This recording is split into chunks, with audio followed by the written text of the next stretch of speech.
స్థానిక ఎన్నికలకు సన్నద్ధం, ఈ నెలాఖరులోగా రిజర్వేషన్ ఖరారు, అనంతరం ఎన్నికల షెడ్యూల్ విడుదల అంటూ చూస్తా ఉన్నాం. సో ఇక్కడ స్థానిక సంస్థల ఎన్నికల గురించి ఇంతకుముందు కూడా మీకు చెప్పడం జరిగింది. ఇప్పుడు ఇంకొక విషయం కూడా చెప్తాం మిత్రులారా. స్థానిక సంస్థల ఎన్నికల తర్వాత కాంగ్రెస్ పార్టీ యొక్క పరిస్థితి ఎలా ఉండబోతుంది అనేది ఒక్కసారి మనం డీటెయిల్గా గనక ఒకసారి అనాలిసిస్ చేయాల్సిన అవసరం అయితే ఉంది. ఎందుకంటే ఇక్కడ మీరు కొన్ని విషయాలు గమనించాలి. ఇది కాంగ్రెస్ పార్టీకి రెఫరెండంగా మనం చెప్పొచ్చు. స్థానిక సంస్థల ఎన్నికలు ఏవైతే ఉన్నాయో కాంగ్రెస్ పార్టీ 15 నెలలుగా వాళ్ళు ఏ విధంగా పరిపాలన చేసిరో ఇప్పుడు ఈ స్థానిక సంస్థల ఎన్నికల్లో స్పష్టంగా ఉంటుంది. ఇక్కడ రెండు పార్శ్వాలు ఉంటాయి. ఒకటి కాంగ్రెస్ పార్టీ ప్రభుత్వం ఏదైతే ఉందో మెజార్టీ సీట్లు కొడితే, కాంగ్రెస్ పార్టీ మెజార్టీ సీట్లు కొడితే అది ఖచ్చితంగా రేవంత్ రెడ్డి క్రెడిట్ పోతుంది. సో రేవంత్ రెడ్డి యొక్క సీటు పదిలంగా ఉంటుంది. అర్థమైందా? స్థానిక సంస్థల ఎన్నికల్లో కనుక కాంగ్రెస్ పార్టీ అత్యధికమైనటువంటి సీట్లు కొడితే ఖచ్చితంగా రేవంత్ రెడ్డి క్రెడిట్ దక్కుతుంది. రేవంత్ రెడ్డి ముఖ్యమంత్రిగా కొనసాగుతాడు.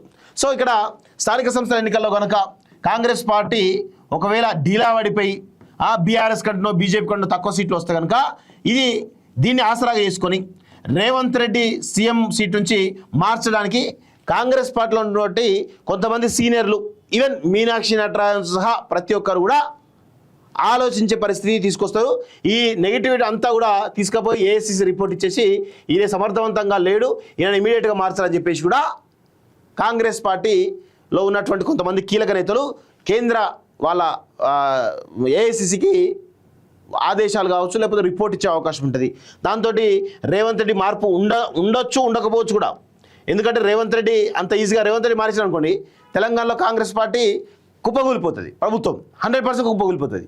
సో అది మరి ఏ విధంగా చూస్తారో మనం చూడాల్సిన అవసరం అయితే ఉంది. కానీ ఒక భారీ కుట్ర అయితే జరుగుతూ ఉంది. స్థానిక సంస్థల ఎన్నికల ద్వారా రేవంత్ రెడ్డిని సీఎం సీట్ నుంచి దించాలనేటువంటి ఒక పెద్ద ప్రయత్నం కాంగ్రెస్ పార్టీలోనే జరుగుతూ ఉంది.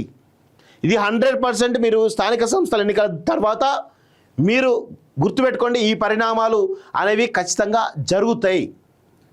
సో అందుకే ఇన్ని రోజుల నుంచి రేవంత్ రెడ్డి కూడా ఈ పరిణామాలు ఉంటాయని తెలిసే ఇన్ని రోజుల నుంచి దాట వేసుకుంటూ వస్తూ ఉన్నాడు. సో ఇప్పుడు ఆ దాట వేసేటువంటి పరిస్థితి లేదు. 100% స్థానిక సంస్థల ఎన్నికలు నిర్వహించాల్సిందే.